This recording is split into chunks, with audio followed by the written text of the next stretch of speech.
Hello, ഇന്ന് ഞാൻ ഉണ്ടാക്കുന്ന ഒരു സ്പെഷ്യൽ ഡെസേർട്ടാണ്. ഇത് കണ്ടോ, ലാലേട്ടൻ സ്പെഷ്യൽ ഡെസേർട്ടാണ്.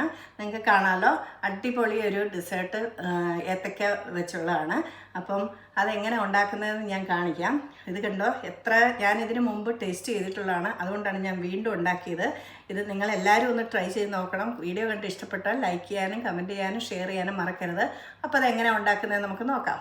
ഹലോ, ഞാൻ കുറച്ച് ദിവസമായിട്ടൊരു കുക്കിംഗ് വീഡിയോ ആയി വന്നിട്ട് കുറച്ച് ദിവസമായി. ഇന്ന് ഞാനടുത്തൊരു സ്പെഷ്യൽ ഡെസേർട്ടാണ് ഞാൻ ഉണ്ടാക്കി കാണിക്കുന്നത്. അതിനാവശ്യമായ സാധനങ്ങൾ ഞാനിവിടെ നേന്ത്രപ്പഴം ഏത്തക്ക 2 എണ്ണം അത് ഞാനിങ്ങനെ അരിഞ്ഞ് വെച്ചിട്ടുണ്ട്. ഇത് വട്ടത്തിൽ ഇത് നമ്മൾ നെയ്ക്കകത്താണ് വറക്കുന്നത്. അതിന് ഞാൻ എടുത്തിരിക്കുന്നത് ഇതാണ്, നാട്ടിൽ നിന്ന് കൊണ്ടുവന്ന നെയ്യാണ്. ഈ നെയ്യാണ് വറക്കാൻ ഉപയോഗിച്ചിരിക്കുന്നത്. പിന്നെ നമുക്ക് അരമുറി തേങ്ങ വേണം, അത് ഞാനിവിടെ ചിരവി വെച്ചിട്ടുണ്ട്. പിന്നെ വേണ്ടുന്നത് ജാഗരി പൗഡർ. ഞാൻ എടുത്തിരിക്കുന്നത് നിർമ്മലിൻ്റെ ജാഗരി പൊടിയാണ്. ഇത് ഞാൻ പലതവണ ഉപയോഗിച്ചിട്ടുണ്ട്. നല്ല പൊടിയാണിത്. ഇത് കെമിക്കൽ ഫ്രീ ആണ്, അതുകൊണ്ട് എല്ലാത്തിനും തന്നെ ഞാൻ ഇതാണ് ഉപയോഗിക്കുന്നത്. പിന്നെ നമുക്ക് വേണ്ടിയത് പിസ്താഷ്യോ, അത് ഞാനിവിടെ ചെറുതായിട്ട് ക്രഷ് ചെയ്ത് വെച്ചിട്ടുണ്ട്. ഇത്രയും സാധനമാണ് നമുക്ക് വേണ്ടുന്നത്. ഇനി നമുക്കിത് എങ്ങനെ ഉണ്ടാക്കുന്നത് നോക്കാം. ഈ പാനൊന്ന് ചൂടായിട്ടുണ്ട്. ഇനി നമുക്ക് ആവശ്യത്തിന് നെയ്യ് ഒഴിച്ചു കൊടുക്കാം.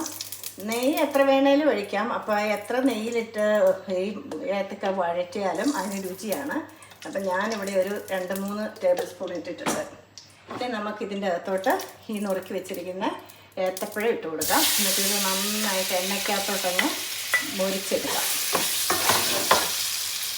ഇനി നമുക്കിത് ഇപ്പോൾ നേന്ത്രപ്പഴം എല്ലാം നല്ലപോലെ നെയ്യിലൊന്ന് മൂത്തിട്ടുണ്ട്. നമുക്ക് 2 ടേബിൾ സ്പൂൺ ശർക്കരപ്പൊടി ഇട്ട് കൊടുക്കാം. 2 മതിയായിരിക്കും, വേണമെങ്കിൽ നമുക്ക് പിന്നെ ചേർക്കാം. ഇനി ഇത് ഈ നേന്ത്രപ്പഴത്തിൻ്റെ അകത്ത് കിടന്ന് ഇതെല്ലാം ഒന്ന് മെൽറ്റായി ആകുന്നിടം വരെ നമുക്കൊന്ന് ഫ്രൈ ചെയ്യാം. ജാഗരി എല്ലാം ഒന്ന് മെൽറ്റായിട്ടുണ്ട്. ഇനി നമുക്കിതിൻ്റെ അകത്തോട്ട് ഈ ചിരവി വെച്ചിരിക്കുന്ന തേങ്ങ ഇട്ട് കൊടുക്കാം. ഈ തേങ്ങ ഒന്ന് കളറ് മാറി വരുമ്പം നമുക്കിത് തീ ഓഫ് ചെയ്യാം. നമ്മുടെ ബനാന ഫ്രൈ ഇവിടെ റെഡി ആയിട്ടുണ്ട്. ജാഗരിയും തേങ്ങയൊക്കെ ഒരു ബ്രൗൺ നിറമായിട്ടുണ്ട്.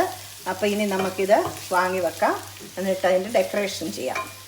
അപ്പോൾ നമ്മുടെ ഏത്തക്ക ഫ്രൈ ഇവിടെ റെഡി ആയിട്ടുണ്ട്. ഇത് കണ്ടോ, നല്ല ജാഗരിയും തേങ്ങയും എല്ലാം മെൽറ്റായി നന്നായിട്ട് ഫ്രൈ നെയ്ക്കകത്ത് മൂപ്പിച്ചെടുത്തതാണ്. ഇനി നമുക്കിതിന് കുറച്ച് വനിലയുടെ ഐസ്ക്രീമാണ് ഞാൻ എടുത്തിരിക്കുന്നത്. 2 സ്കൂപ്പ് ഇട്ട് കൊടുക്കാം അതിൻ്റെ പൊക്കത്തിലോട്ട്.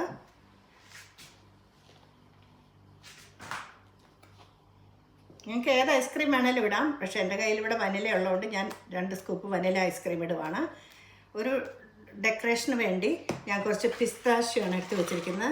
ലാലേട്ടനും ഇത് തന്നെയാണ് ഇട്ടിരിക്കുന്നത്. അപ്പോൾ ഇത് ലാലേട്ടൻ സ്പെഷ്യലാണ്. നിങ്ങളെല്ലാവരും ട്രൈ ചെയ്ത് നോക്കണം. ഞാൻ ഇതിനു മുമ്പ് ഇത് ട്രൈ ചെയ്തതാണ്, അതുകൊണ്ട് ഇഷ്ടപ്പെട്ടതുകൊണ്ടാണ് ഞാൻ നിങ്ങളെ കൂടെ ഒന്ന് കാണിക്കാം. ആർക്കെങ്കിലും ഇഷ്ടപ്പെടുന്നെങ്കിൽ ഉണ്ടാക്കിയോടെന്ന് ഓർത്തു. അപ്പോൾ ഇതാ നമ്മുടെ ലാലേട്ടൻ സ്പെഷ്യൽ ഡെസേർട്ട് ഇവിടെ റെഡി ആയിട്ടുണ്ട്. നിങ്ങളെല്ലാവരും ട്രൈ ചെയ്യണം. ഇതുവരെ എൻ്റെ ചാനൽ ആരും കാണാത്തതാണെങ്കിൽ സബ്സ്ക്രൈബ് ചെയ്യാൻ മറക്കരുത്. അതുപോലെ തന്നെ ഈ വീഡിയോ കണ്ട് ഇഷ്ടപ്പെടുവാണെങ്കിൽ ലൈക്ക് ചെയ്യാനും കമൻറ്റ് ചെയ്യാനും ഷെയർ ചെയ്യാനും മറക്കരുത്. ഞാൻ വീണ്ടും നല്ലൊരു വീഡിയോ ആയിട്ട് വരുന്നതായിരിക്കും. അതുവരെ ബൈ.